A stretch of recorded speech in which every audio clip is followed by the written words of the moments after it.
Welcome, everybody, to our second ever episode of the Breakdown Bros. Yep, new and improved. We're back, baby. We've learned a lot from that last episode. Yeah, you know what else I've learned? Huh. I can't believe I'm saying this. Indiana Hoosiers, national champions. Hey, let's give it Oh my well gosh. done. Round of applause. I'm sorry if you're listening to this on podcast. Well done. That is awesome. It doesn't sound right in my mouth. Do you know the last time we had a new national champion? It was Florida. Like a brand new Yeah, it was Florida. 2008? No, it was like 1980, I believe, Oh, 6. heavens. Someone fact check me on that. Florida won in like 1986. That was the last new national champion we have had. And if I were to bet on a new one, it sure as heck would not have been Indiana. No, it would not have been Indiana. Oh my goodness. But yeah, what were your thoughts of the game? Well, first off, greatest turnaround in the history of sports. It's unbelievable. Right? Yeah. I would argue that Kurt Signetti, the greatest hire in any position, in business, in sports. Wow. There's a lot of businesses. He turned around one of the most losingest, I don't know if that's a word, losingest programs ever. Yeah, they only entered the season as the losingest program of all time with over 700 wins. I agree, though. This was what I was going to say. This was easily the biggest story in college football ever. I would argue it is the best coaching hire or coaching influence in all of sports. Now, some people will think about Miracle on Ice. That was 6 weeks, and there's also some other places, some basketball teams who have made the tournament. But you just cannot fathom the fact that Indiana was so bad. I'm only 21, and I know they were so bad. The losingest program. I have an analogy for this. It's like, imagine some new head coach was hired to the Cleveland Browns. Yeah. They're poverty. They've never been to a Super Bowl. Then In 2 years, they take the Cleveland Browns to a winning team and then a Super Bowl and win the Super Bowl. And that just is so hard to imagine. But here's the thing. The NFL only has 32 teams. And the FBS technically has 136. You could argue, okay, only really a few power schools can win. Okay, if there's 50 or 60 of those, Indiana was last among those. They were dead last. And that's just why it's so shocking to see. Also, by the way, NFL is built on parity, and college football was not until maybe you could argue recently. Absolutely. It has a ton more parity. And it's just so crazy to think. I could not imagine my dear mother, who's a massive Browns fan, celebrating any sort of championship of any kind at all. I'm sorry, I just don't imagine Browns fans just have happiness. Yeah. It's just not a thing for them. I mean, the Browns had more wins this season than Indiana did 2 years ago in 2023, 3 years ago. That's insane. That's insane. Cannot believe it. But hey, I'm also gonna say kudos to Miami. They did their thing. They came from a 10 seed. They snuck in from the playoffs, and then rightfully so. They deserved. They proved that they were supposed to be there. They got past a good couple of teams. Put up a fight. All right, let's talk about the game a little bit. Right. Oh yeah, I was really impressed with Miami. At the beginning, they were kind of struggling, but 21 points in the second half. Really turned it on. What I found really interesting about this, Miami being there, is that they were the 10th seed. So at the beginning of all this, before the playoffs even started, we were wondering, well, who can really win? Okay, Ohio State can win. Indiana can win.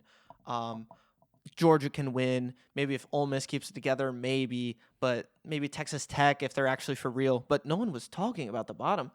Now we know. I mean, they could have won. They were down 6. It just proves parity in the league is very, very good. Now, when I say parity, I don't mean any G5 school is going to come in here and win. Parity. Let's make that clear. Yes, there's parity within the top 25 teams. But Indiana came from the bottom, and now they're there. I mean, Indiana was probably a top 70 team, 60 team until Signetti signed with them. There are pictures floating around of what Indiana stadiums look like for Signetti's first game, and it's absolutely abysmal. Now, they were probably playing Akron, but you know what? That was probably a fight for Indiana back then. So, it is ridiculous. With this in mind, do you think Indiana's season this year, and knowing from where they came from, is one of the greatest seasons ever? Yes. So sometimes people get this confused as the best team ever. And I'm not arguing they were the best team ever. Maybe the most balanced team ever. But one of, what would you say again? Best season One of ever. the best seasons ever. I think I have to say yes. Just from the background and everything? Because, yeah, I mean, it was just amazing. I mean, their quarterback, everyone loved him. I've never seen a nation so united about a certain team on like the college football scene at the national championship level. Yeah, typically there's like haters on both sides.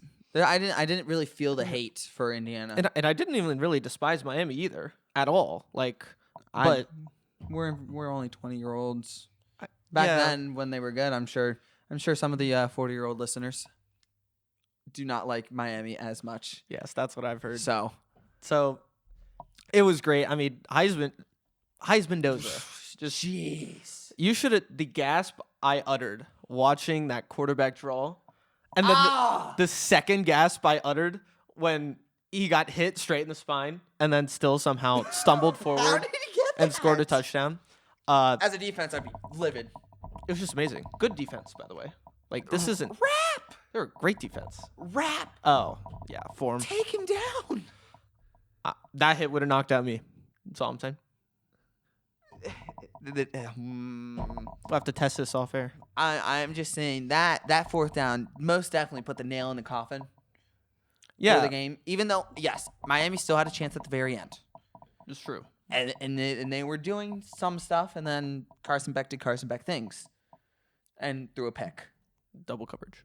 So they still had a chance, yes, but it felt like it was just from that moment, that quarterback draw, felt like it was just destined to be.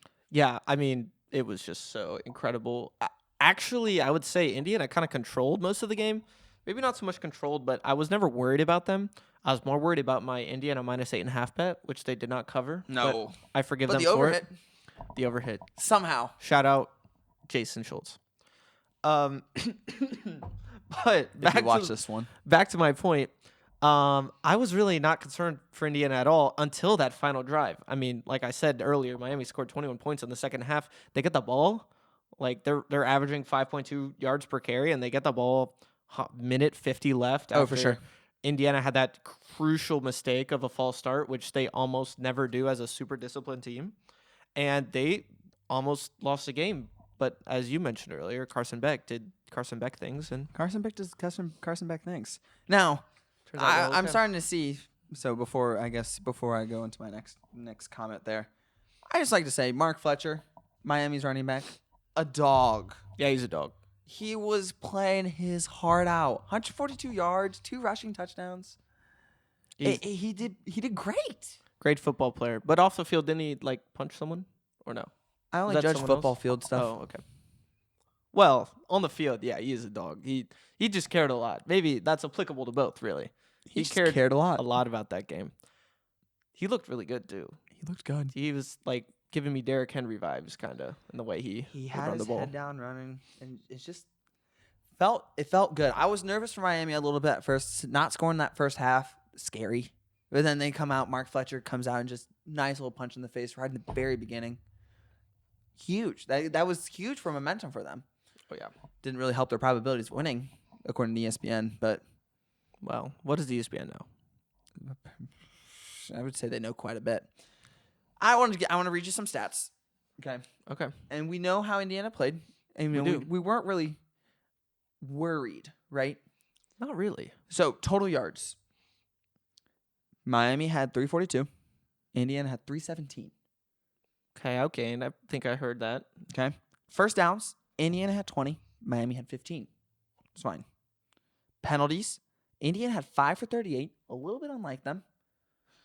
Miami had 7 for 60, and I think a couple of those were some pass interference calls that should have been avoided. Third downs, I think this is a pretty key one. 6 for 16 for Miami, or Indiana, sorry, and 3 for 11 for Miami. Yeah, and those were all in the second half, I believe. All in the second half. Fourth down, they were 1 for 1, 2 for 2. Nothing really problems there. Time of possession and turnovers, I think, were the 2 biggest factors of this game. Time of possession, Indiana had 36-24.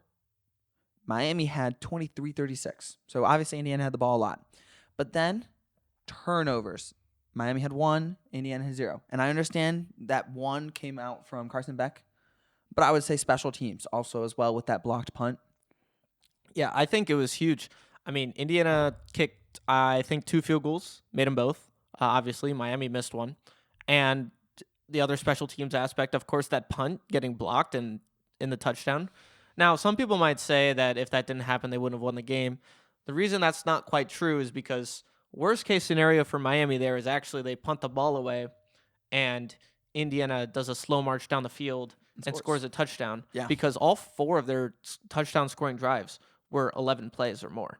That's insane. So actually, it might have helped Miami since they were down that they scored in 0 seconds instead of scoring in, like 5 or 6 minutes. But regardless, obviously, great play by Indiana, big mistake by Miami. You got to trust in your defense. And you got the special teams. Mario Cristobal has been good on the offense. He's been good on the defense. It's because Indiana is probably the most well-rounded team we've ever seen. I mean, yeah, they had the Heisman quarterback, but it's not like he had anything spectacular. I think he had 175 passing yards-ish, 185. Something like that. And he had no passing touchdowns. Yeah. But he had no picks, and he had a rushing touchdown. So Take care of the ball. that's what happens when you have one of the most balanced teams of all time. You just, Miami's D-line was absolutely eviscerating on the pass rush side of things. But Indiana just will find your weaknesses, and because they're such a well-balanced team, that's where they can capitalize. Yeah, but judging from those stats, obviously, and knowing that turnover came at one of the last plays of the game, you would have went, this had to be a nail-biter. Yeah. And it kind of was, but I was never concerned. It's so weird that the only time I was nail-biting was Miami's last drive, which didn't even last very long until Carson Beck threw it away. But the beginning, they were slow, and when Miami finally got hot, it was just a little bit too late for them. So I thought they were all fine together. I think that blocked punt was the backbreaker, really. It was just the momentum shift, and then it was over. Yeah. From there. Yep. I mean, I just want to go through a thought exercise here for a second. Ooh. Think about, maybe for both of us, but it's for me selfishly to think about, what if Indiana didn't win this game? What if Carson Beck takes the ball, drives down the field like they did all of second half, Miami wins the game? Selfishly, I almost wish that would have happened for only one reason, and that's because Kurt Signetti, the next year, would be back with a vengeance. Now, Buckeye fans, we are playing Indiana next year, so maybe that wouldn't be good for us, but when you hear Kurt Signetti talk about his run there at Indiana, he goes, well, if I were smart, I'd just retire. Which, there's some truth to that. He is the greatest run of all time, the greatest story of all time in college football. Really hard to top that unless he wins his next 16 games in a row. And then my wife said through a grapevine they're going to make a movie out of it. Oh, my gosh, yeah. I mean, it's only one of the greatest sports stories of all time. Thanks, Kayla. Thanks, Kayla. We appreciate you. But apparently the girls would eat it up. That's all I'm saying. Maybe. Fernando. Can't sing the song. Fernando. I don't know the song, sorry. So, but imagine Kurt Signetti now is like, I mean, he's kicking back in his lawn chair, taking his however many millions per year. Yeah, maybe unless he has a beer. He drinks exactly one high-quality double IPA. One beer. After every game, as to not lose focus. But he would be so locked in. Now. Sorry. We know, but maybe, I just can't see him bringing the focus next year, but we also know he's not human, so. He proved that. But with that in mind, then, we've seen Michigan win, Ohio State win, Indiana win. And there's been 3 things that were very common for them. Experience. It's true. They were the oldest team by far in the playoffs. Ohio State was the oldest team by far in the playoffs. Michigan was the oldest team by far in the playoffs. Experience seems to be the winner. Yeah. If you have a competent head coach, competent players, and you got 5 or 6 years of experience compared to 2. Oh, I totally agree. I think now it's not the end-all be-all. No. Penn State played a season this year. Penn State played. Hey. Clemson played. We know these things.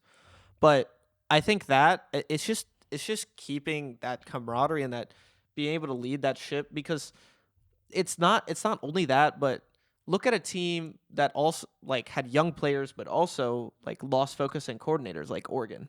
I'm pretty confident that Oregon having a young team doesn't help, because we just established having a veteran team is really helpful for winning games and winning championships especially. But Oregon also was suffering from both their coordinators taking different jobs before the season was going to be over, and obviously that's due to the calendar's fault, which True, we will be fixing in upcoming episodes. However, Oregon, I think that's something that they got lots of inexperience, and They did. that rings true to your point. I mean, think about Indiana. Obviously, those guys had offers other places, Mm-hmm. but they stuck with their program.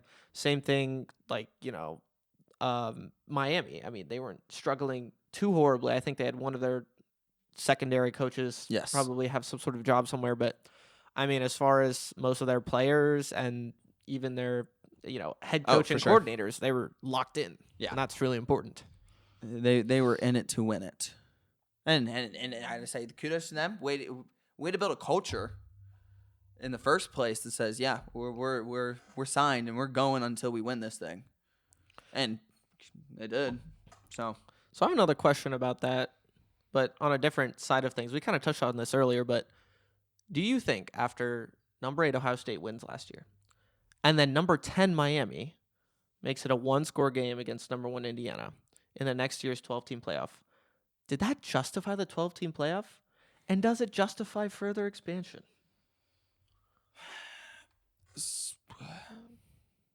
My thoughts on this are a little mixed, because on one hand, it seems justified because the number 10 team made it. But on the other hand, it's the question of, do you want the best teams or the most product and the most money, or do you want the most deserving? Because I don't think someone who's playing a G5 schedule like Tulane or James Madison deserves to ever be. no, I don't think they in the should ever playoff. touch the field as Like- Miami does. Even if they win a game, they're still not deserving because they shouldn't have been there in the first place. Yeah, I agree. But, I mean, Miami, you could argue they were deserving or not. They had 2 losses. One was kind of bad, but they scheduled hard games. So, do you think what if we had a 12? Do you think Vanderbilt could have won it? So no, first off, Oh. no, Vanderbilt could not have won it. They lost their bowl game even playing all their people. So Okay. I think they lost to Iowa. Oh, that's true. Maybe Iowa had a better shot. So no, That's true. but I do think 12 seeds are necessary because A, we're already in this format. B, money's good for them. This is what keeps the sport alive right now is money, I would agree. right? I think they need to take a little bit more of an NFL approach. Now, I'm not meaning to create super conferences, right? Mhm. I'm not meaning 2 conferences only, yada, yada, yada. Yeah. I'm saying in the tournament style. In the NFL, they reseed after the first round. Oh, I see. So they always get the number 1 seed always plays the worst one, right? Okay. Because last year, Oregon got screwed, Mhm. right? And I they remember played number of the 5 seed for Pete's sake. Yeah. And Us. while other people are playing other people, Yeah. and that are a lesser talent, but they had to run into that. So I would say there needs to be a reseeding of some point going. And I would almost, and this is where it gets controversial, I would say, you could almost have the teams choose who they want to play. Oh, think about, they care about drama and money. The implications Oh my that they would have goodness. behind that. Oh, that would be great. Ohio State's number 1 seed, right? Yeah. They see Michigan, who's not very good, but still made it, so to speak, and they go, give me them. And imagine if they didn't want to play them because they know games against Imagine Michigan. if they didn't choose them. Oh my gosh, the uproar. Michigan would just be out like, oh, Yeah, you don't want us. You don't want to play us. Although in a strange way, I would be a little nervous because Absolutely. our rivalry games are crazy. And if we were like the 12th seed and Michigan were 1, I don't know if they'd pick us. I don't think they would. I don't think so. But if you have like an automatic, so that is the extreme of choosing. But I think a reseed is necessary to say if Tulane somehow made it, Indiana should have played Tulane in the first in that bye week. Yeah. Right. So I think there needs to be a little bit of that kind of thought process behind it. Yeah. NFL's been doing this for years. They have a pretty good system. It's been alive. Now, remember, they're made for parity, but, I mean, that's not really such a parity thing. I think it does really reward the first seed. And you know why that's good, actually, is because then the regular season's more important. So much And so. the regular season is the heart of college football. It's like the whole reason for doing it. It's the greatest part of the whole thing. Whatever team you are is rooting for your team, and Saturdays in the fall. So I think that helps even more. So you mentioned parity in the NFL league, right? Yeah. And I think obviously they have 32 teams in this parity. Granted, it's only like 24 teams that are actually really viable. Browns are not viable ever, right? Exactly. So with college football, it's with this schedule, I think parity is a thing, first off. And I think how teams can kind of create parity, and this is kind of going into something that I believe teams are going to actually start doing, is they're going to take years off, like rebuild years, right? Right. And they're not going to invest NIL money Yeah. and save the money for 1 year every 4 years, right? I've seen posts Have you seen about this. They're going to save money 1 year. Out of like 4 years, they're going to choose 1 year, and they're going to go all out in the transfer portal like Texas Tech did. Yes. And get the greatest players ever and try to go on a miracle run. Yeah. Just imagine of Virginia Tech or something. They're like, hey, we are just pocketing away money, but just you wait. Virginia Tech 2030, you're going to get a bag and you're going to get a championship. And you even promote it. Oh, and then absolutely. Players know, well, 2029, well, I'm probably going to transfer. I'll probably be at, UVA, or I'll probably be at Iowa this year, but I know 2030, I'm going to be at Virginia Tech. Like, imagine if you have VTech, Nebraska, Iowa, do all that, and they all have money. They don't have as much money as the big guys, but they're not poor. So if they save up 2 years and then they just say, all right, we're gonna do with what we got, we're gonna train in the experience, yada yada yada, and then when the time comes and you get like for example, Ohio State lost two 5-star receivers, and they go out and get those 5-star receivers. Right? Yeah, that would be ridiculous. And then you see Virginia Tech go from 0 to hero right there. That'd be so cool. It would be super cool. As a Buckeye fan, I'm a little bit scared of that, but I would be ecstatic if, imagine a group of 5 that just has some wealthy donors, just somehow pulls this off. I'd be a little concerned this just makes it even more of a financial arms race than it already is, like to a ridiculous point. Because if Ohio State's going to figure this out, and then you know what they're going to do? They're going to go to their investors and they're going to say, well, we need to start this new slush fund. And it's just $10 million more every year on top of what you're already getting us, so we can compete this year or the year before or the year after or split between or something like that. So at some point, I've got to imagine they're going to put some sort of guardrails on this thing. I hope so. There's no way Brendan Sorsby is worth $5 million. That's absolutely ridiculous. He was fine. I don't think there will be a cap coming soon. Maybe not soon. It's got to happen eventually. Why? Because it's just too much money. Like, it's just going to implode at some point. You don't think so? No. It's just supply and demand. We'll check back in 5 years. I guess it's just supply and demand. Yeah. You're going to realize that Brendan Sorsby is not worth $5 million. And you're going to realize that there's players like him are not worth $5 million. And donors are going to go, I'm not donating that. You're going to naturally hit a cap. I'm a little bit afraid of the future of a sport where I don't want to say rebuild. At least in the NFL, they never say they're rebuilding, even if you're the Browns and rebuilding every year. But quarterback.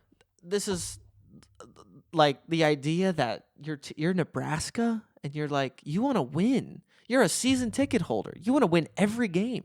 And then they're saying, well, we're not really going to win this year or next year or the year after, but we're going to compete the year after that, and we're going to be good.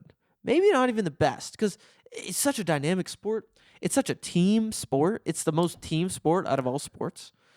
I just would be a little afraid of that. I would be concerned, sure. But that kind of method only works for the small schools. Nebraska's not a small school. Yeah, sure, true. They're going to have an off year, right? They may have one rebuilding year. But then the next year they're going to be good. And then they'll go, all right. And then everybody leaves. Then they go, all right, we got to wait a year. and we good. It'll be every other year. And sure, yes, that's not great for the season ticket holders. And I feel bad. I mean, that's But not me, but it's not me. I watched on the couch. yeah, the TV's great. But even for me, it's not great. I feel like I'm a season ticket holder from my couch. I try my best. But You can hear me screaming. But that's where the sport's heading. And that's just, I know, and if they put guardrails on it, yes, it will increase parity in it. And yes, it would kind of solve that issue. But I do think there will naturally come a cap where Ohio State is just not going to fund $20 million a year from donors every single year. I mean, that's what they're doing right now. For now, I mean, yeah, no. money is finite. Money's finite.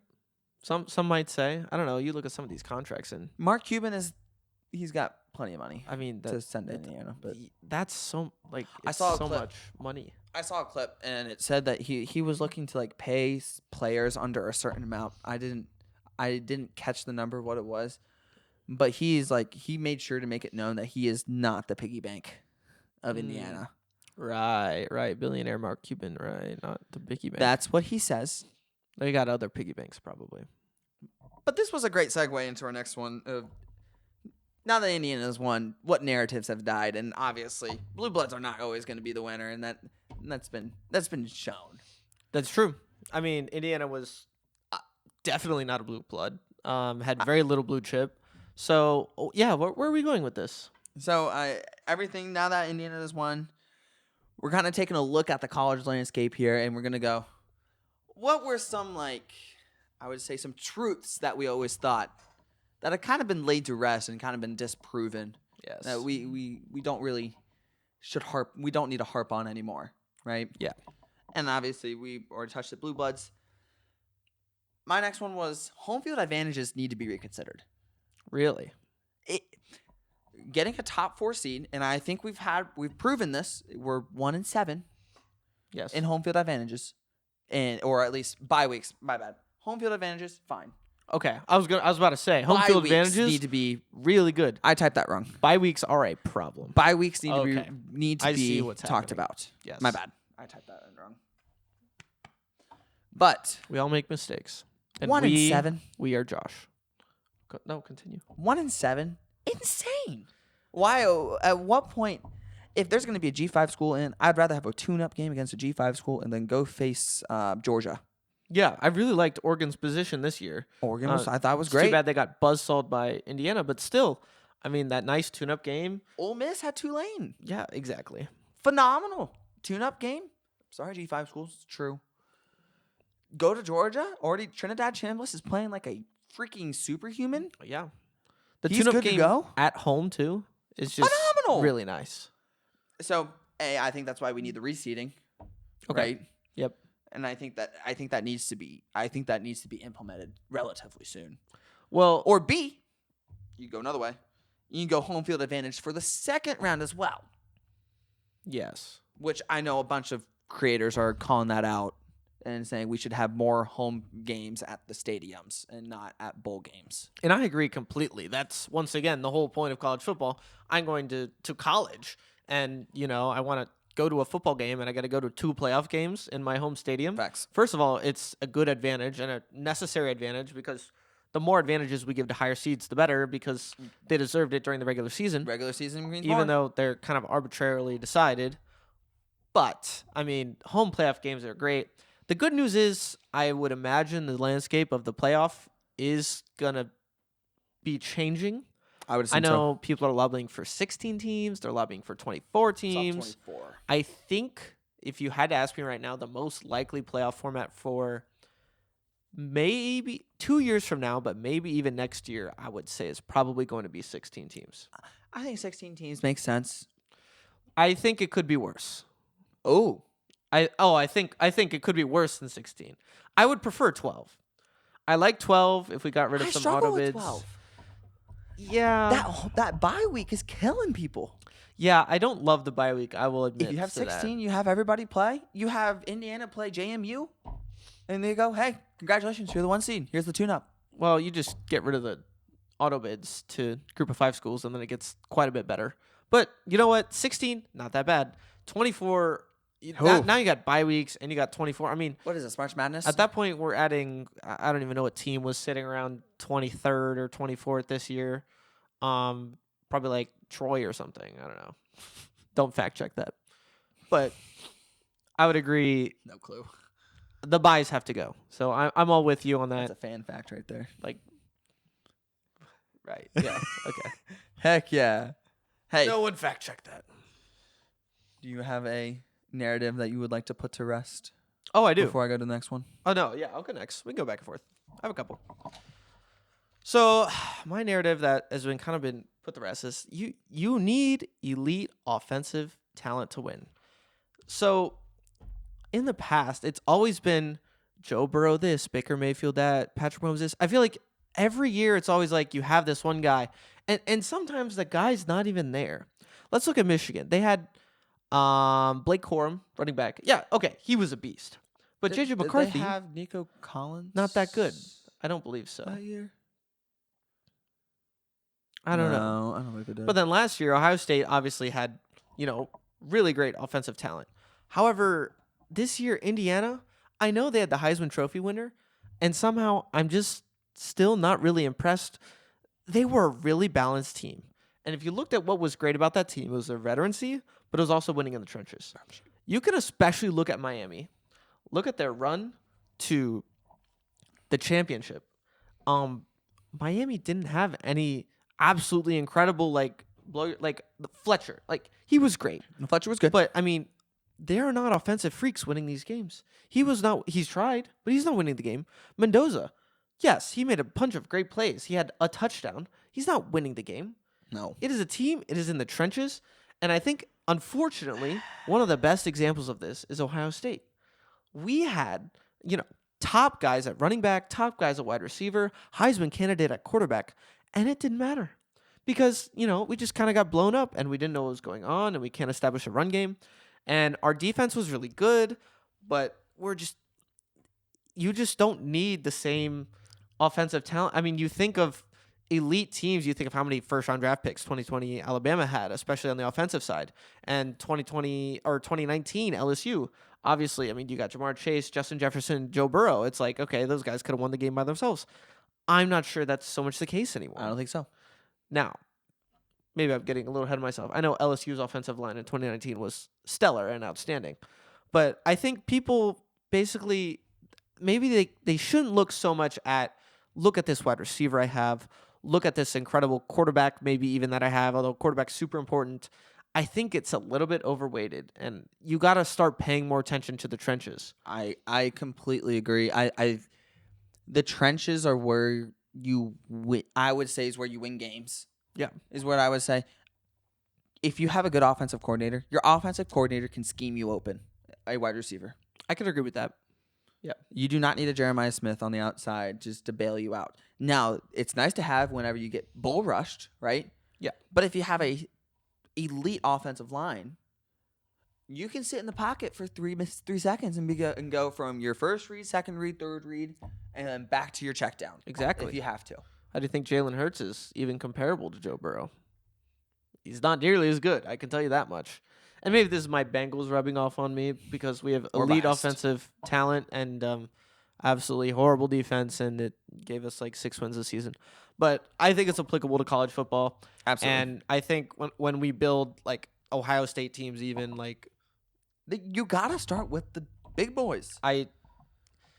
When's the last time we've gotten a good actual recruit from college, from high school, to go to Ohio State? Got a lot of wide receivers. So long. That's about it. Yeah. It's been forever.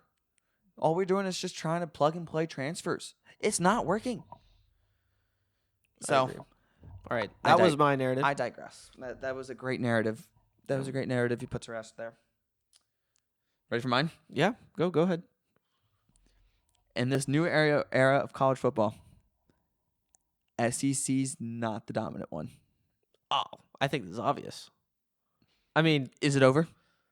Is it over? I mean, dominance? I mean, they're equal to the ACC. at this point. All right. That's clickbait. Come up with a clickbait name for me. That'll be on a clip. Yeah, you do that. I plan to. No. Include this context. He won't. At least Miami or the ACC has been in championship games in the last 3 years. Isn't that embarrassing? The proofs, I think, with the new NIL, right? The new format, SEC. I think the SEC is overblown a little bit. And I'm sorry, SEC teams, you're still good. We're still good at football. Quite good. Okay, we're not discounting that. However, AP rankings overblow you guys a little bit too much. Mm-hmm. When you lose, it's always a good loss, and when you win, it's always a great win. This is true. That's not true. Let's make that clear. Something interesting about this topic that I just heard today. Okay. Is about how this was always talked about, but at the end of the year they'll reset the season and they'll send out the odds for the next season. We have odds for the next season. I have some of them here. Yes. Somehow, Yes. at FanDuel right now, but Sure. This is actually changing quite a bit since they've come out. But right now, for some reason, Ohio State's plus 600. For national Winning the national championship. After Why? them is Notre Dame, Texas, and Indiana at plus 700, followed by Oregon at plus 1,000. I'll take Oregon. So in the top 5, there is one SEC team who, this is in my bold take later, but don't spoil the beans. I won't spoil it. But Okay, it's just really obvious. I mean, we got Notre Dame and Texas, and then 3 Big Ten teams already in the odds for next season. And I think that's something that hasn't happened in the past. And when the odds makers are starting to say you're bad, you're cooked. That's all I'm gonna say. I think it shows. I agree. The money's up north. It's not down south in the car dealerships. And sometimes I don't even wonder how much it's a money thing. I think money has a lot to do with it. They got big funds to pull from. But I think it's also that the SEC always has, and I think still does have a small talent edge. Tons of great, football players down in Texas and Florida that they're all recruiting from. But it's the fact that their process, I don't want to say was lazy, but they could always rely on their just talent to just show up and win games. Facts. And in this new landscape of college football, I feel like, tons of Big Ten players care about football just as much. Oh, yeah. About football, and some people argue even more. I won't quite argue that yet. But Just means more. oh, gosh. Yeah. I hope we get an SEC hater in the comment. If you're an SEC hater in the comment, please comment. It'll make me feel great. I will respond. I will respond. Josh will respond. I will respond. But that is something that I agree with you. I think they're kind of fading away. I think it's pretty obvious the Big Ten at the top is undisputably better. In the middle, it is. maybe at the end of the season, I would have argued it's a little bit more even. But Bowl even games there, proved it. And I understand bowl games are not a legitimate factor to look at. But when you have Vanderbilt saying, we're playing, and then you lose to Iowa? not only that, I think Iowa put a 30 burger on them. This is Iowa, by the way. That could be a fan fact. You need to put in my that could be a fan Wi-Fi fact. pack password. Fan fact? That could be a fan fact. Oh, I think they dropped more than 30, actually. I dare you to look it up right now. Here we go. Lost. Oh, wow. 34-27. 34-27. Wow. 1-0 Matthew. We're going to install a whiteboard over here. And I'm going to take that point, keep it, mark it down in the logs. We should get a whiteboard up here. Oh, I we think do. that'd be so we interesting. need a whiteboard. That'd be cool. I have all kinds of things I'd put on that whiteboard. Wow. Okay. Yeah. Yeah. Nah, I know. I'm just sad for Vanderbilt. I'm sorry. Could you say the score again for the audience? So they know? 34-27. Matthew was right. Oh, that's right. 30 burger by Iowa. Wow. That's like Iowa. I don't even know. That's like the Bengals playing competent defense against you. Supposedly. Like scoring less than 20 against the Bengals. That is insane. All right. And I would say, I know that we'll finish up there. I understand bowl games are not a usable metric. Nothing beats head-to-head. But supposedly SEC are undefeated in hypothetical matchups. I mean, that's true. But the argument here is like, yeah, they're not the end-all be-all, but when they're your only data point and they're overwhelmingly in one direction, the worst part is people that argue that, well, it's because SEC doesn't really care about bowl games. But how backward is that they've said their whole it just means more. They care so much about football. And then you go to your bowl game and you just don't care anymore. Your last game of your season. A lot of these guys only last game of the season. Oh, facts. I will say to make so that the SEC haters aren't crazy in the comments. You guys care about bowl games a lot more than Notre Dame. Ah, dang it! I was gonna bring that up. I'm happy Dang for it. you guys. At least you played. I'm that happy they regard. played. I watched the games. Oh, the games were super we entertaining. had a bowl pick 'em. I picked SEC teams to win, Yeah, that's on and you. I shouldn't have. Well, I picked Michigan to beat Texas, like the idiot I am. Oh, I chose Texas. Yeah, I should I know. have taken Iowa. I was a fool. I had bought Iowa. into the ESPN hype of Vanderbilt playing all the players. I think they were legitimately good. I just think I was also really good. Iowa was middle of the pack for Big Ten. I know, and I think they were really good. What does that say? Oh boy. I have another one here. Oh, okay. So I'm not super good at this whole killing the narrative thing, but I feel like you would have taken more of the better obvious ones. But Okay. this is something. Sorry. So no, it's fine. See, we haven't talked to each other at all about our notes. I don't like this. talking about notes. Before we I start. like the genuine reaction of him and And my I think- terrible takes. I think it's working. They're not terrible. I'm the one who said ACC equals SEC. That'll be clipped. Bro, I gotta bank on the ACC doing better next year. Well, Okay. stay tuned. Okay. Well, something I would like to say is that one narrative is that momentum wasn't really a thing in college football. And not so much that it wasn't a thing, but in basketball, it's a huge deal. This team's gaining momentum. They're getting better. Okay. Or baseball, this team's gaining momentum. They're on fire. Sure. They're winning every single game they go up to. I think we got to acknowledge that it is really important in college football. It shows. These past 2-3 years. Now, Indiana didn't so much have momentum. They played consistently the whole year. I think they played their best games in the playoff because Big Ten. when you're and so on. a crazy point differential in the playoffs like they had against Alabama and Oregon, I think they were playing their best. But look at Miami. Miami at one point was losing to Louisville, and they lost that game. Yep. And here they are at the end of the season, 2 wins, barely should have made the playoff. No one was talking about them. But remember how they ended their season? I mean, I'm pretty sure they blew the doors off Pitt. Okay. And Pitt wasn't even that bad at all. And so they enter those playoffs, and they just win every game. They go up against Indiana. They go against 15-0 undefeated Indiana's and Kurt Cignetti's Indiana. And they play a great game, especially in the second half. They just keep coming back. Indiana keeps putting them away, and they keep coming Supposedly. back. So I think that's something that, used to not really be the case in football, something people didn't really talk about. Mm-hmm. But I think it's really important to get hot. I didn't even talk about Ohio State last year. True. Obviously, they had a loss to Oregon in the regular season. They had a Lose to horrible, Michigan. incredible double-digit favorite loss to Michigan. But, oh my goodness, did they catch fire those last 4 games of the season and absolutely destroy everyone. One of the most dominant runs, other than maybe that Texas game, you could argue wasn't an absolute butt whooping, but everything else was. So I think coaches got to start thinking about how are they going to get their teams hot at the end of the season, and I don't know how you accomplish that. Okay, so I have a theory. I think I'm not saying I cracked the code, but this is the fan theory. Remember, both Fan fans. theory. No yeah. football knowledge. Ohio State, when they ran on their run with Chip Kelly, right? Yeah. NFL coach came Yep. down for college. He had experience with long seasons with NFL. Yeah. They limit their plays in the very beginning. They were huddled every time, very slow, and they were running almost 20 plays less than every other team out there, Yeah. right? And then, so your guys are fresh. I don't think you're going to see many more single running backs on teams. I think it's going to be running back committee through and through I agree. because it's just long. Yeah. So I think you need depth, which is good. A lot of teams have that.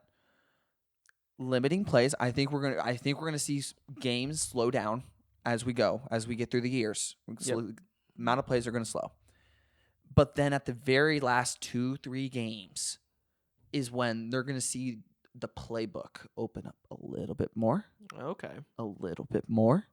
and you're going to see the quarterback sling it, or you're going to see them you're going to see plays that you haven't seen all year. Okay. And they're going to start going, all right, this is what we work towards. This is what we're going to do now, right? And I think that's kind of what Ohio State did. I don't know why we didn't do it against Michigan. Yeah. But Tennessee, you saw wide open. You saw Jeremiah Smith in the corner, one-on-one. You're throwing to Jeremiah Smith every time. Yeah. Right? They said they started to give free reign to the teams, to the team itself, and they said, all right, we're not holding back. Right? And I think teams will start moving that up instead of wait, because Ohio State proved we waited. Yeah. I felt like we waited all of Indiana, basically. Yeah, to even start playing. We started playing the game. 10 points. Somehow that was the closest game with Indiana that they played all year. Well, in terms of score, I would say Penn State almost really had them there. True. But, that's crazy that they were that close to not having an undefeated season. Thanks to that, one catch by, I believe, Elijah Surratt in the end zone. That was just absolutely ridiculous. Yeah. Just kind of Team of Destiny type vibes there. But they manufactured it, and kudos to them. Heisman Mendoza. Did you have any other narratives? I do have a third. We went through my first two already because we already talked about Blue Bloods by situation, SEC dominance being equal to ACC. Yeah. Oh. Who said that? Okay. I make the clips. My third, we kind of talked about an old narrative that has to die is that only 4 or 6 teams can win the college football playoff. I think this is pretty obvious. This is not shocking, but the blue chip margin, it doesn't matter as much. Back in the day, no one could crack the top. The biggest story ever about someone making it when they couldn't was Clemson. And Clemson was, a decent team in a Power 4, Power 5 conference at the time, and they had a lot of backing and support before it was kind of a thing. And so they went on that great run. So that was the whole deal of a Cinderella. By the way, would you consider Indiana a Cinderella? So this season, no. This season they proved. But if you look on a larger scope, say 2 to 5 years, right? Mm-hmm. Absolutely. Yeah, I'd agree. You understand? You got to put it in the context. Put it of this season? No, they were clearly the number one team. Yeah, and I say this as a Ohio State fan. It's obvious in hindsight, but they played good all year. Mm-hmm. You can't say they're a Cinderella team. Yeah, but if you look back 3 years ago, absolutely they're a Cinderella team. I would say that. It depends how you define Cinderella, because you don't want it to sound insulting, but at the same time, it's true. If you wanted to define Cinderellas in college football, I don't know where else you would look. Some people argue it's if Kurt Signetti would have stayed at JMU and won a national championship. And I think that's just ludicrous. But it's also, do you define a Cinderella as someone who has to win or someone who just goes on a run? Because, sure, I could see him going on a run, and is that more of a run than what Indiana did?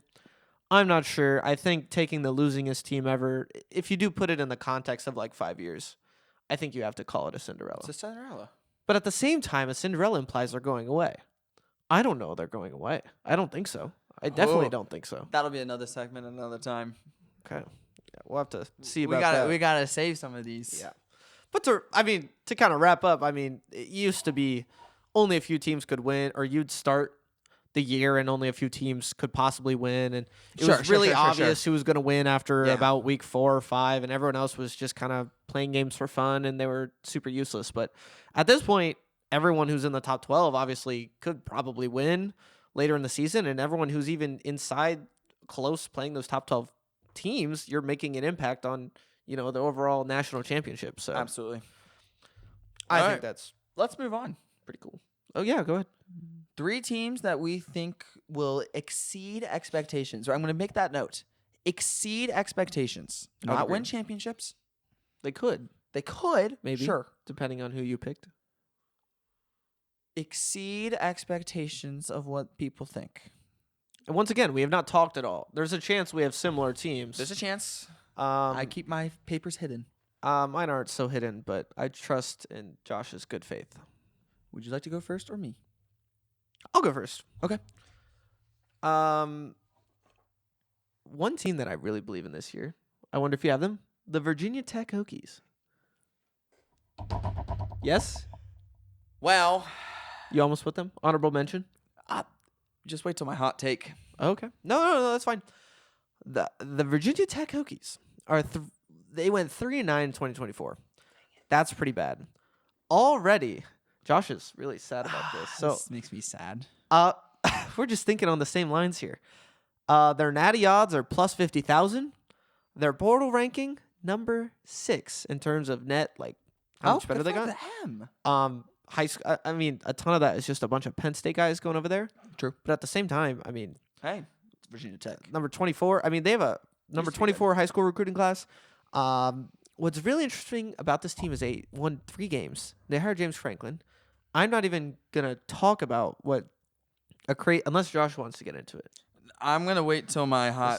So Okay. they're part of my 3 teams, but they're also part of my hot take. They're part for of this Josh's one. hot take. So I'll I'll reel it in wait. for now. I just think it's interesting. Their win total's at 7.5, and they have a harder schedule than last year. So that's my first one. Sounds like we'll have more on that later. Go Yes. ahead, Josh. I went more towards the Oregon area. No way. I said Oregon was. Is that one of yours? Yep. All right, I well, got- hey, let's tag team this one. I said Oregon. Yep. So, we talked about experience, right? Dante Moore's coming back. Yeah. Dante Huge, Moore Huge. plus 1,300 to win the Heisman right now at FanDuel. That's Higher than I Wow. thought it was going to be. higher than I thought. But it makes sense. He's a good player. Roster continues to be elite. They always get 5 stars. They get the 4 stars. Yep. They do their thing. Number 2 high school recruiting Number class. 2? Yep. Okay. Nice. Dan Lanning is young, and that's known. Yes. But he's gotten better every single year. I was also going to talk about this. Yep. He went from being blown out in the first round when he first joined Big Ten, right? Yeah. Now he made the semis. Yep. And I'm going to say, yes, the first round he did make it to the semis because of the bye. But the first game they played, they lost. I mean, Now they played 2 games in the playoffs, won them. True. Won one, lost the other. Yep. With this wealth of experience now and kind of understanding, he looks like a person that can adjust. He gives off the vibe that he knows what he's going to be doing looking towards next year. And I don't think that they're going to be a hard team to beat. And Ohio State plays them, and I look freaking forward to it. do we play at Oregon or at home? Home game? I think that's a home it's game. home. We played But- at Eugene last time. Yeah, they went 13-2. They lost 2 games, obviously, to Indiana in the middle of the season at Eugene, and then they lost in the playoffs to Indiana again. Yep. They lost to Indiana twice. So they're right on the brink. I mean, their natty odds are plus 1,000. I think that puts them crazy. at 5th, and that's putting people like Ohio State in front of them for some reason I don't really understand, and Texas. More on that later. But Oregon looks great. Don't mind me. They do a little bit better every year. Dan Lanning, I think I saw some crazy stats somewhere. Nick Saban won his first championship in like his 50s or something. Dan Lanning's 39 or something. He's young. I wish I had more stats on that, but maybe even less on that. He is really young, and he could go another 5. I mean, Kurt Signetti's 62. I'm just keep pulling ages out of my butt that I've no idea if they're right or not, so some fan check me. Don't Fan. mind me. I just But- made a bet. You just made a bet on Oregon. Plus 1,000. I'll take those odds. I don't know if we can condone that sort of behavior on this I have show. no idea. We're a real upstanding show. I'm sure No that's clue. allowed. No one watches this anyway. No one can moderate us. But yeah, I love Oregon. Fight me. What's doing better? I think going to the semis and not getting blown out is already doing better. Absolutely. But the fact that we're this confident that they're going to go to the semis, I would be confident. I mean, I really like them as a team. I like even in a tough, West Coast landscape of, how their schedule works, and traveling. Yeah, that's not ideal, but I still think they've got a they great shot. know they've dealt with it now. They know what's popping. Yeah. They know what's up. So since I guess we kind of both both had went that with one. that, I'll go next again. Go ahead. So that way we keep even. I said Notre Dame. And Okay. I say Notre Dame because they missed the playoffs this year. And their bowl game. Missed a bowl game. Missed the bowl I don't think game. they qualified for one. They did not. They did not. Oh, Actually, they didn't have okay. enough players. Oh. Apparently there was a boycott or I something. don't think they had enough something administration. Like that. Something like that. Okay, continue. But, they got good returning talent. CJ Carr is back. Welcome. I think he's going to be dang good next year. Yeah. Portal has been great for them. They got both the 5-star wide receivers from Ohio State. Yep, the Notre Dame Buckeyes. They're Notre Dame Buckeyes. That's what I hear. So, and the schedule is doable. So I'm going to read you off the schedule. I printed this out. Wisconsin, win. Yeah. Rice, I'd hope so. never lose to food. You always beat food. At Josh Pate, thank you. Yeah, he does say that. It's a great bit. Can't lose to food. Can't lose to food. Michigan State, not good. Purdue, not good. Easily the worst team in Indiana now. Used to not be the case. Okay. North Carolina Tar Heels. Bill Belichick, is he still there? I think I he's would still have heard there. something if he was fired. Their transfer portal class is okay. They're heard going to something. be donkey doo-doo again. BYU. BYU is a could good be- team. That's a good team. I could say I still by far give the edge to Notre Dame, but good team. Yep. That'll be a good test. Mm-hmm. Navy. Can Meh. be okay. Can be bad. Miami. I'm curious to see how good Miami is in the coming weeks, or because this schedule has them playing on November 7th in November. Okay. So I would it'll give us a nice little test run of Miami because Carson Beck leaving, Mark Fletcher's leaving, Yeah, Miami kind of their edges are leaving. Florida right now. I know they're losing a lot of guys, but if I'm someone who plays football in the state of Florida, I would want to play at Miami. Because I play USF. Oh, but they just lost their head. Wait, no, they just gained a head coach. I mean, they lost their head coach, Brian Hartline. but they gained a head coach. But so did Florida gain a head coach. So, Florida State didn't. They're just sadly moving on, probably because they can't afford a new coach. Boston College is next. Oh, they're terrible. SMU, decent team. They could be good. Syracuse and Stanford. I see 2 games that they could lose. Yeah, and everyone knows that a 2-loss Notre Dame makes the playoff. Well, I think it's in a contract now at this point. So Oh yeah, especially if there's 16-team playoff. if they're within the 12, if they're ranked within 12, they're always in, no matter what. Yeah, that's so dumb. But apparently, life, and you know what? If I were the coach of Notre Dame and I could argue for it, I would. So Hey, do what's best for your school. no shame to them. I respect them completely. I'm not hating on them. I'm hating on the system.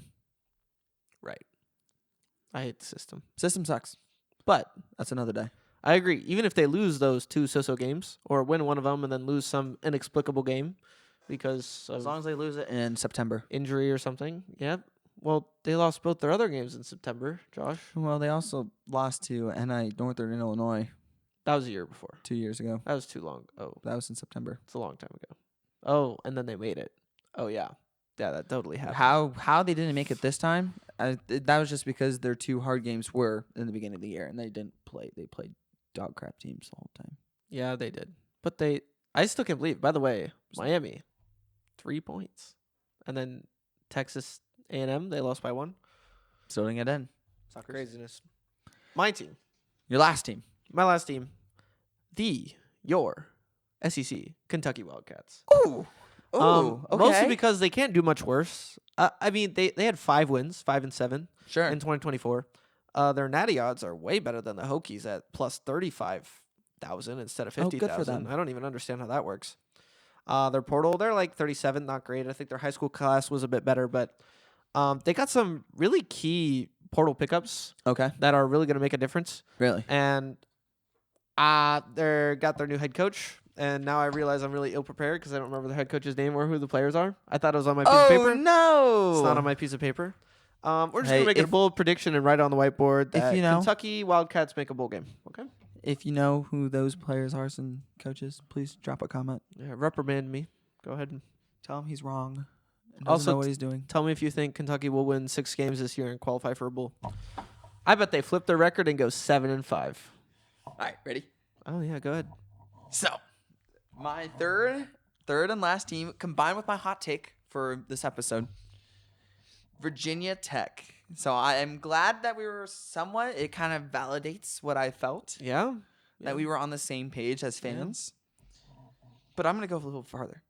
I think they win 10 games. 10 games. Virginia Tech. I think they win 10 games. Their over-under was 7.5. and I would take the over. You're saying I should drop some money on this? Drop money on that. I don't have my phone on me. I do not recommend that for all our viewers. We are not. Yeah. That is not our thing. Everyone, you should gamble responsibly, and if you don't know if you have 21. the money, you should not. I can tell Use this man to gamble though. Maybe, because he knows my financial situation. Correct. So Virginia Tech, great coaching staff. Yeah. And I say that James Franklin. I'm gonna say it. He's a good coach. Josh, but he just got fired. He's a good coach. He gets 10 wins every single year. Josh, he must have been terrible the last few years for them to fire him. Oh, good wait. coach. He made a semifinal game last He year. made semis. Oh, right. Now, was it through an absolute cupcake of a walk? Absolutely. But that's the point. If Virginia Tech took that cupcake walk, they'd be They would making a also. statue of him. Okay, Facts. continue. So, James Franklin's good at winning games he's supposed to, right? If he's favored, he's winning. Okay? It's true. So let's go through the schedule. I thought their schedule was a little more difficult. It's than I all was right. expecting. It's all right. I would have liked better for this one to go, but it's not a bold take if it's not bold. So Oh yeah, I love the bull takes. VMI key debts. What's a key debt? Point proven. Continue. Old Dominion. They're a decent group of 5 team. I think Not worried. Virginia Tech's got a good enough team to take them down for sure. They could beat them on town alone. Oh, okay. Maryland. Yeah, they're not that All good. right. Meh. Virginia. I think Virginia's gonna have a down year this year. I think I'm not as worried about that one as I would have been in past years. Well, especially coming off that just devastating and like really ugly loss to 7-5 Duke in the ACC championship. Yep. Yikes. Boston College. Yeah, All they're right bad. team. Meh. They're not that good. California. Meh. Can beat anyone, can lose to anyone. Facts. That's what I think. And if they're favored, James Franklin's winning. Oh, that's a good point. Okay, so what are we at now? So we're at one, Like 2, 3, 5 4, wins, 5, 1 6. maybe? 6 games. I have six wins in a row right now. They're going to start 6 and 0, and they're going to be ranked. Okay, that's totally possible. They're going to be ranked. They go to play Clemson. Okay. Now this is where I get worried. They got to win about 2 out of 4 games here. Did you know Clemson's kind of hitting the portal? Really? Yeah. Like, This is maybe- groundbreaking. it's a segment for next time. But Clemson hitting the portal for the first time, like Groundbreaking. ever, like with any sort of attitude at all. We'll see how that works out. Does that change your opinion? No. They might not be very good at it. No. Not really. Yeah, They probably had, not. They had the best team in years last year and Right. did not do anything with it. Right. Well, continue. So they got a 4-game stretch here. They need to win 2 of these. And this Okay. is where I get nervous, and I'll tell you why I think that they're going to be able to. Clemson, Miami, SMU, Georgia Tech. Now, Okay. Georgia Tech, is Diego Pavia going to stick around? We're going to assume no, Well, Diego Pavia for the sake of my hot take. is on Vanderbilt. Oh, thank the Lord. Georgia Haynes Tech King. is Haynes King. Haynes King. He was an old senior. I don't remember if he's still sticking around. I thought he would have been draft worthy, That's on me. but Haynes King. yeah, I don't know. As long as you don't, If Haynes King's not on that team, we win. yeah. Right? That's fine. SMU, if they're favored, they're going to win. I see. Right? Now, Miami and Clemson, if Clemson's had a bad year or is not looking great, but if they only have 1 loss, yeah, I feel iffy about that. And then Miami, I think a lot of people are going to leave. I think they could catch fire and they could beat them. And then they finish out with Pitt and Stanford. So Let me see that real quick. I mean, just looking through this real quick, Clemson's think about it. Clemson's ceiling is higher because they're at the portal. Sure. Like 10 or 11 wins. Their floor is like 3 wins.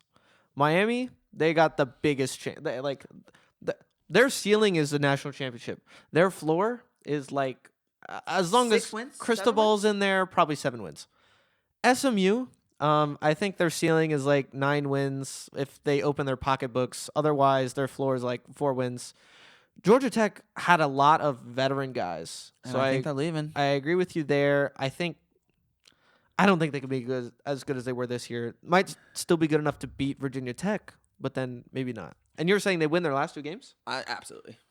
Pitts was pretty good last year, you know? So here's why. And why is that? If they're favored, they're gonna win, right? That's not an issue. Yeah, right. What's gonna happen here is James Franklin is not gonna have a monkey on his back for this first year. He's gonna be able to play free, no expectations on him, no nothing, no big brother. There's no Ohio State, there's no Michigan, no Oregon lurking in the background going, "You get ready to dash your hopes," you know? Yeah. They have none of that. Virginia Tech is just going in there going happy-go-lucky. All right, let's go play a football game, see what makes it happen. Yeah. James Franklin's good at that. All they need is more than 3 wins to do a lot better than they were. 3-10 would be I think they're going to quite get 10. incredible. Write it down. 3-10. Clip it. Virginia Tech is going to have 10 wins this coming season. So, one thing that I really wanted to do on the show is when we make bold predictions, we make them, but then the other person ranks them. Okay? Oh, okay. So, but we can't do a ranking scale out of 10 Sure. because those are skewed on terrible ways. So, I'm thinking, what do you want to make the ranking scale out of? 5, 7, 20? 7. I like 7? I really like 7, actually. So, all right. That take, Virginia Tech gets 10 wins. I'm going to put that on the, whatever we call the ranking scale in the future. I am going to give that. You made a really convincing argument that it is possible that it can happen. It's possible. I'm going to give it a 6.5. That would be an Out of 7? 6.5. It's that bold. 10 is ridiculous. That winning 4 out of those last 6 games is going to be really difficult. I think it's going to be hard. I won't even say Maryland's going to be a pushover. Maryland just watched what Indiana just did, and they're just going to be coming with a vengeance, you know? So they play. So this is where I struggle. So this is why this is fine that it's a 6.5. They play at Clemson, at Miami, at SMU. Oh, yeah. I didn't even know. Yeah, that's a problem. They play Georgia Tech at home, Pitt home, Stanford home, Virginia home. So they can lose 2 games. They can lose 2. There's a lot of off-season to go. There's a lot of football to be played in the future. But we'll mark that down in our Excel spreadsheet, that bold prediction. Virginia Tech, 10 wins, 6.5 out of 7 on the boldness scale. Josh Pate, we're coming to you next. Okay. I'm going to tweet it out at you, ask you what your prediction is. we need... Oh, my gosh. We gotta Twitter try. account is going to go crazy. We got to try. Okay. All of them. I don't know absolutely. where he even accepts those, but... yeah. I'll just tweet it at him, see if we get enough. Let me regain my thoughts for my Okay, sorry. prediction here. All right, I'm ready. So Go ahead. My bold prediction is Texas misses the playoff again. And this is why. No, hear me out. The problem is they are Penn State 2.0. All right. No, listen to this. Let's see. What was Penn State this year? They were ranked number 2. They were ranked number 2. This year, Texas is a preseason. They're going to be a top 3 team. They got a lot of guys coming back. They're like, okay, you know what Penn State had? They had a ton of returning starters. You know what Texas has? A ton of returning starters. How'd that turn out for them? Not great. Oh, but Matthew, other teams have had returning starters. That's true, but that's not where the similarities end. Texas kind of has a case of they can't beat the big ones. Their season this year, They beat I mean, Texas. it's kind of a pushover. They had Texas A&M. They had big wins. They had like Texas A&M, sure, but you know what else they had?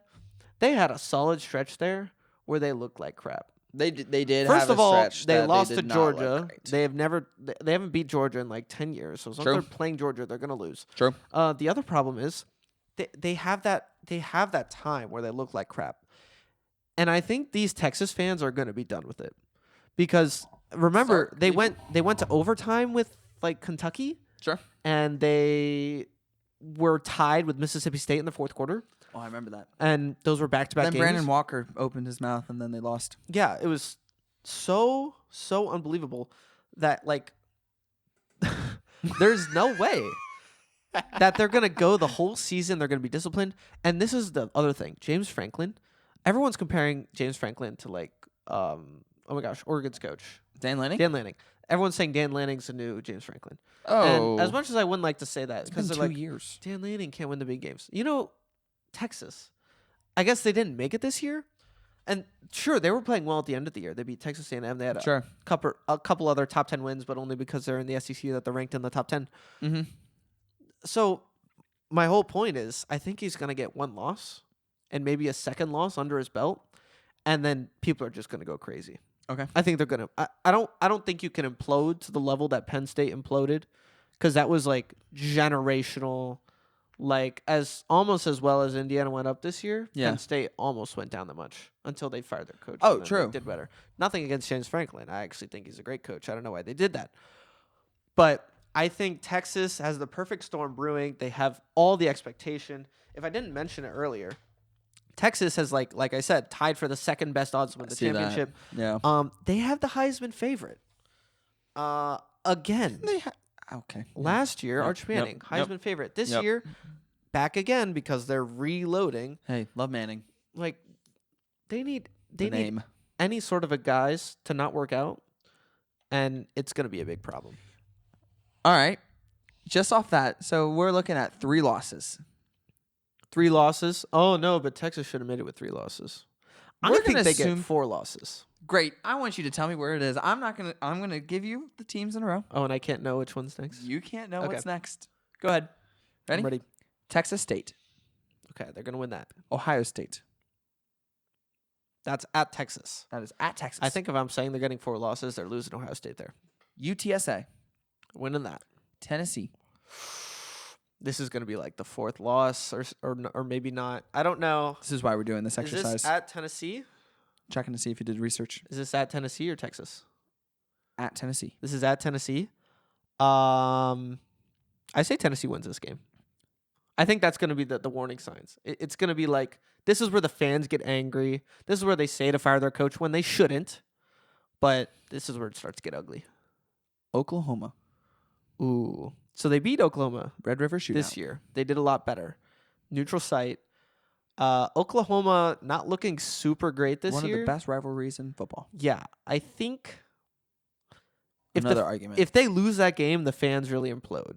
But I'm going to say they win that game. Okay. I'm going to say they win. Florida. Florida, I think they'll beat year 1 John Summerall. I think they'll be okay. They'll beat, What happened last year? well, you know, I don't think he's going to turn around that quickly. Ole Miss. Okay, are you ready? This is where the wheels fall off. This is where they lose to Ole Miss. They lose to, Mississippi State Pete is Golding. next. dare I say, they would almost, they're not going to lose. They're going to look close. They're not going to lose, but it's going to look close. At Missouri. At Missouri, they lose that game. Missouri's been great every year. At LSU. Is that their last game? Just curious. Nope. No, it's not. 2 more. I think Missouri's sneaky good. I think they're getting better every year. I think they lose to Missouri. At LSU, I think they lose to LSU. Arkansas. I think they'll beat Arkansas. I think they'll be fine there. At Texas A&M. So here's the question. At this point, they do have 4 losses. Maybe they've fired their coach by now. Maybe they haven't. Maybe they've learned. I wouldn't fire him. By the way, if they do have 4 losses at this point, I would not recommend firing your head coach, Steve Sarkisian, because they had, all this happening. But if that's the case, I actually think they have a better shot at this game. However, if they already have 4 losses, there's not Let's a ton to play assume for. Steve is there. If he's there, I actually think Texas A&M's not that good. They had a really easy SEC schedule this year. I don't think they're really reloading next year, and Texas Tech's taking all the talent. So I'll take Texas to beat Texas A&M again, just like All they right. beat Oklahoma twice. So, quick recap here. Texas is going to lose to Ohio State, Tennessee, Ole Miss, Missouri, And the wheels fall off. LSU, right? Yes. LSU, and win out. 5 loss. Oh, boy. That is what we're saying. All right. My bold prediction, Texas, preseason top 3, fraudulent. I guess you're fraudulent if you're a 5-loss team. All right. I will take it. 5-loss team. Yeah, and that's a 7 out of 7 in the absolute It's a crazy 7 scale. out of 7? There's no way they're having a 5-loss team. You don't think so? No. I think that's I'll less. give you $5. I think that's less crazy than Virginia Tech. I'm not doing $5. a 1-to-1 bet for you on a boldness scale of 7. $5. I'm not doing that. Money where his mouth is. How about, I don't know. There's no way. There's no way that Steve Sarkisian, with the reload that they're having right now, that they're going to lose to Tennessee. I don't think Tennessee's that good. Okay. No way. Okay. Ohio State, sure. Go Buckeyes. Right. Okay. I could see him losing to Oklahoma. Okay. And that's fine. I had them winning against Oklahoma. I mean, the 5 wins can come anywhere. You Sure. They can't be. They don't have to be those exact. They don't 5. have to be those. I don't. Oklahoma, sure. Toss up game. Red River, always a toss up. For sure. Florida, no. They're gonna win that one. That's fine. Okay. Ole Miss, I think they're gonna win. It's a new first year coach. They're reloaded. He did pretty well They're in the playoffs. Welcome to the big boys. Okay. No, go ahead. Continue. Mississippi State gonna win, especially if Brandon Walker's there. Right. Missouri, they've always been okay. They're like the Nebraska of the Big Ten. No. They're much better. Really? Missouri's the GOAT, man. We also thought Vanderbilt was better than Iowa. I never said that. People did. Find me quoting that. I Okay. No, continue. Go ahead. LSU could be an issue. I think Garrett Nussmeier's back. I think LSU is going to be great. I think LSU's gonna be pretty good. I'm okay with the loss there. Arkansas, no. Texas A&M, no. Okay. We'll have to see. I can't wait. I'm gonna rank it a 7. I think that's insane. I think they're going to Insane. Could it happen? Sure. have a problem. Yes. 5 loss. What if I changed it to 4 loss? I can't do that. But if I did, what would that boldness be? 6. Yeah. Okay. You heard it here first. 5 loss Texas after being ranked so high with the Heisman favorite. That's And- insane, bro. It's insane. I don't think it's that ridiculous. Okay. Whatever. Right.